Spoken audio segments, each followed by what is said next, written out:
Hey folks, I'm going to go over my 2x72 belt sander that I made and I've done some videos on. I've had a lot of questions on how I made it and some things like that, so stay tuned for the video. I'm going to show all about it. Also stay with me to the end of the video. I'm going to put an image of the blueprints to this belt sander. Hi everyone, this is a video about the belt sander that I use for my artisan work and my spur building, and I wanted to show you again. I've had so many questions on this design. First of all, I got the design from Bruce Cheney many years ago, and I modified it some from his design, but it's basically a lot like his that he's used for many years. And I'm going to show you some things I did different on mine. But at the time I built this, which was about 10 years ago probably, it cost me about $100 to make it. Today I totaled up the materials and it would cost you about $300. But that's a pretty good bargain compared to $1,000 and up for a 2x72 inch belt sander like this. So let me go over some things about it. First of all, I have it setting on a 1/4 inch plate. It's not mandatory, but you got to set it on something. So I took a 1/4 inch plate and I made a little stand, and that's not included in the price, but that's how I mounted everything onto a plate like that. And that's pretty much what you need, is a 1/4 inch plate. And so everything else though is pretty much in that $300. And I've got a used motor. It's a 1/2 horse 1750 RPM that I'm using, and a 3.5 inch pulley here and a 3.5 inch pulley here, and then just a belt in between that fits this particular distance. The distance don't really matter. You can set your motor on back further if you want, but you don't want to have a really big plate or something, and you don't want it right up close. I have just a homemade tensioner here for the belt. I've never had to really tension it. I pretty much put it where I wanted it when I put it on the plate, but I can screw these in and it takes it backwards, and it's in a box basically, and it moves back and tightens the belt. Okay, the main frame of this belt sander is channel iron, and this main upright piece here is 4-inch channel iron. This bottom piece that down here is 4-inch channel iron. The adjuster back here is 3-inch channel iron. And then these pieces here that I've got my pillar blocks sitting on are 4-inch. So basically 4-inch all the way around. You do have a piece of 3-inch here and a 3-inch back there. So you need a little bit of 4-inch and a little bit of 3-inch channel iron. Okay, now I have a backing plate bolted into place right now. That's for grinding like knives and anything that you need to press up against something hard. I normally have this off, and it leaves this area open to work my spurs around it, and I don't have this in the way. But all this is a piece of, I believe this is 1/4 inch plate. It's about 4 inches wide, and I've got it on a piece of 3x3, or it's 3 inches this way, and I think it's 2.5 this way. I've cut it down, but angle iron. And then I have a block of aluminum riveted to the front face of it. That doesn't interfere with the back side of the belt, and it can just skim over the top of it, and I can press up against it. I've had this piece of aluminum on here for several years, so it hasn't worn out hardly any. Okay, the support. My rod here is 3/4 inch in diameter, and it goes through a pillar block, which of course is 3/4 bore, and it's sitting up on this 4-inch channel iron. I've got my 3.5 inch pulley here with a set screw into a small hole that I've drilled down into this shaft. And then I have another pillar block here that the shaft continues through, and these have grease zerks. And then the shaft comes on out this side, and that's what I have my main wheel mounted to. I'll get to the main wheels in here in just a minute. On the back side, we have our adjuster and tensioner. This is a piece of 3-inch channel iron going straight up. My tensioner's right here. This tensioner is a toolbox shock that lifts the lids up on the toolboxes. I bought it at Tractor Supply. Now I'm going to put a list of the materials in the description. But that's the difference on mine and Bruce's. Bruce had a different type of tensioner. Mine is just a shock absorber tensioner, and I'll show you in a minute how that works. But it's real simple, and it's just bolted here and here. Down here is the tracking. One of these holes in this table is slotted, and you can see they're bolted down. And this here is a hinge. I have a piece of pipe and I have a bolt going through it, so this can hinge back and forth with the tensioner.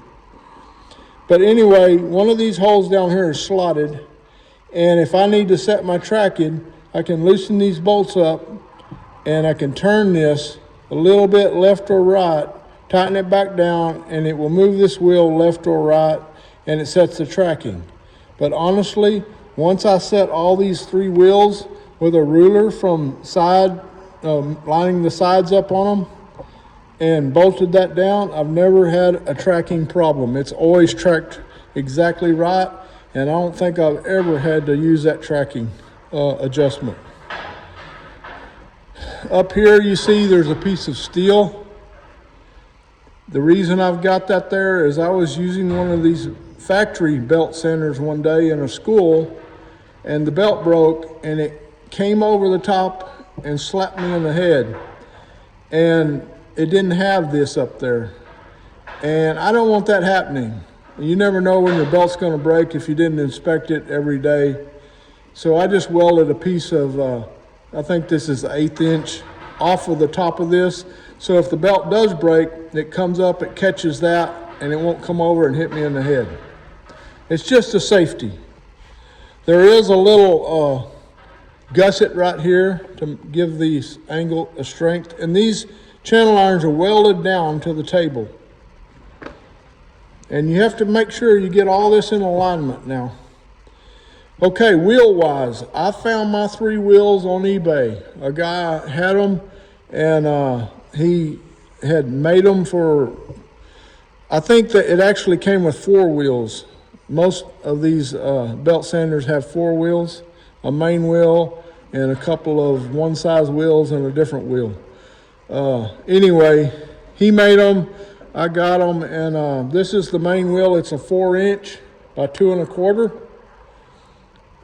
This one and the back one are the same, and they are 3-inch by 2 1/4. I believe they're 2 1/4. Let me make sure. Yeah, 2 1/4.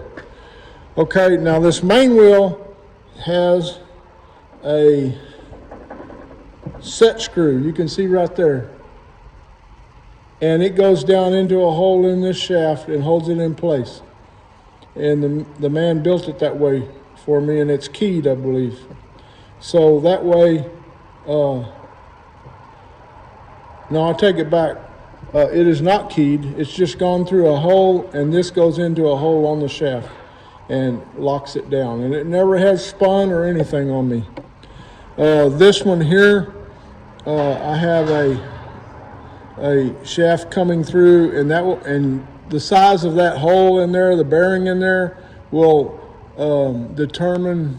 That will be determined by what your pulleys are going to have, the center of their bearing is going to be like. Now, that shaft's not that size. That's just a bolt going into the end of the shaft that holds the wheel in place. I believe the shaft is about 1/2 inch. And then it's drilled and threaded, and these go into it. Also here, the same story. 1/2 inch rod coming out, going through the bearing, tapped and drilled, and this bolt goes into it to hold these in place. And I've got a washer there so they'll spin. Like I say, this comes off. You just take this off. You don't have to have this, but when you're out here and you don't have it in place and you're pushing in, trying to get some resistance against like a knife and trying to straighten something out, you need a backing plate. So it's best to make this, and it's just a couple of holes drilled in that channel and this piece here, and you can bolt it on or you can take it off. When you're doing spurs, you don't want it there because you want to be able to go around the belt. You do want it there if you're doing some of the like tapering the shanks on your spurs. It's good to be able to press up against something. Okay, I'm going to set the camera down, and we're going to put a belt on here, and I'll show you how the tensioner works. Okay, you're back with me. This is a Tuba 72 belt, and the way I put it on this machine is I hook it back here, I hook it up here, I pull it forward, and I just put my leg up against the front of the machine and pull this tensioner like that. And I just kind of make sure everything's on the belts right before I release the tensioner. Let go of it. That's all you do to change this belt. And you can see its tension's good. I'll turn it on here for you.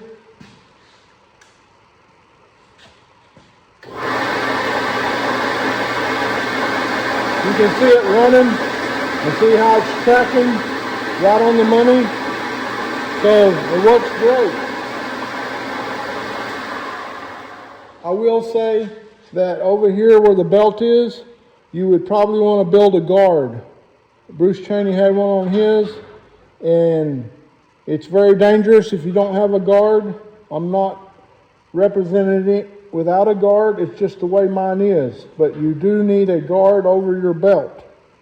And this stuff's dangerous. You don't want to get your clothes caught up in it.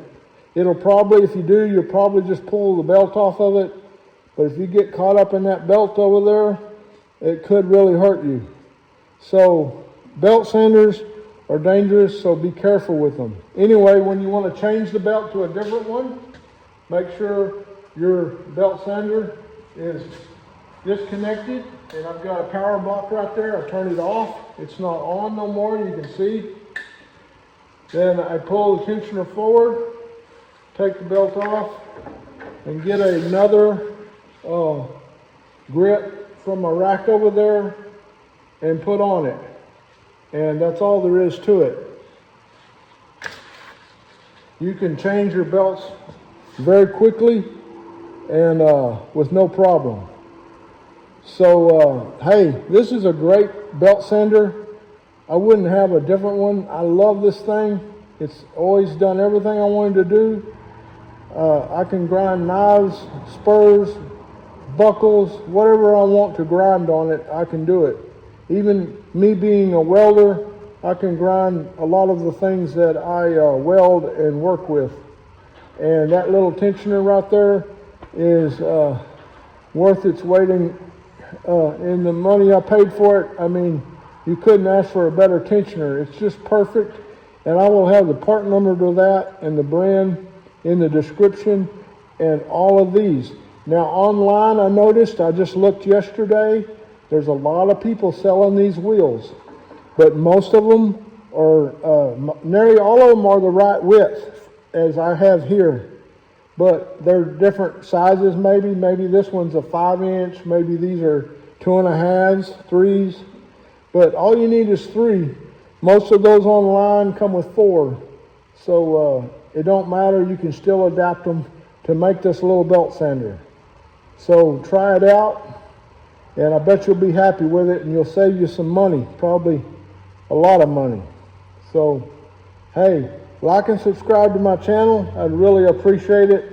I'm trying to get as many videos out as I can. I want to go to the top with this thing. So I appreciate all of y'all's help. Thanks.